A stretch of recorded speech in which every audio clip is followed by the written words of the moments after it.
Un ange du Dieu à qui j'appartiens et que je sers m'est apparu cette nuit et m'a dit, Paul, ne crains point.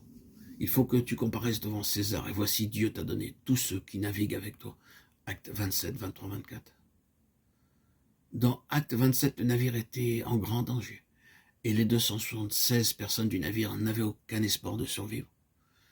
Ils avaient peur de la terrible tempête, ils avaient jeté à la mer les agrès pour alléger le navire, et les marins avaient tenté de s'échapper, mais Paul les arrêta.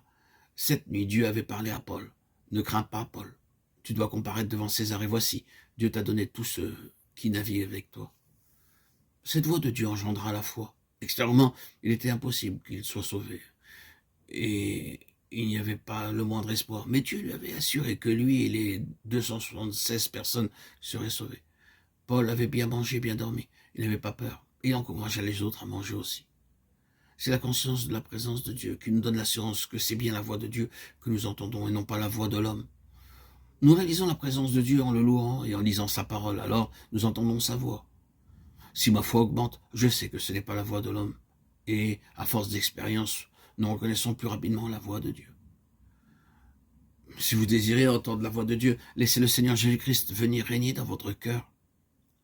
Recevez sa lumière divine et n'ayez pas peur de confesser votre péché. Souvenez-vous qu'il est mort pour vos péchés. Acceptez-le comme votre sauveur bien-aimé. Puis, parlez-lui comme à votre ami, jour après jour. Car vous pouvez lui parler n'importe où, pour tout sujet. Et il vous parlera sûrement. Souvenez-vous simplement de cela lorsque vous entendez sa voix, obéissez immédiatement. La voix de l'Éternel retentit sur les eaux, le Dieu de gloire fait gronder le tonnerre. Psaume 29, 3. Un jour, sans que j'aille à une réunion ou que quiconque me parle, j'ai entendu la voix de Dieu me parler dans ma chambre. Je sais que c'était Dieu qui me parlait. Il changea ma vie. Il y a 40 ans, Dieu soit loué de ce qu'il est sauvé un pécheur tel que moi, et de ce que maintenant j'ai le privilège d'entendre sa voix tous les jours.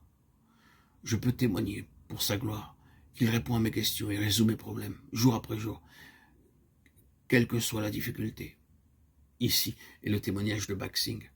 Nous pouvons voir, alors que nous étudions différentes portions des Écritures, comment Dieu entra dans la vie de beaucoup d'hommes et de femmes d'antan et les rendit capables d'entendre sa voix, comme ce fut le cas pour Baxing. Dieu utilise plusieurs moyens et des circonstances diverses pour nous enseigner ses voies. Puisse-t-il nous enseigner à tous le secret de l'écoute de la voix douce et subtile de Dieu. Ce secret nous est révélé d'après le passage de Matthieu 17,5 dans les paroles qui vinrent du ciel. Celui-ci est mon fils bien-aimé en qui j'ai mis toute mon affection, écoutez-le. À ce moment-là, les disciples ne pouvaient pas comprendre ce que cela signifiait. Pour eux, ce n'était que des paroles et des sons. Ils ne pouvaient pas jouir de ce que Dieu disait. D'autre part, quelque chose se passa lorsque Saül entendit la voix de Dieu. Quand Saül et ses compagnons étaient sur le chemin de Damas, acte 9. Ces paroles retentirent clairement. « Saül, Saül, pourquoi me persécutes-tu » Les compagnons de Saül entendirent la voix, mais pas les paroles. Pour eux, cela ressemblait au tonnerre.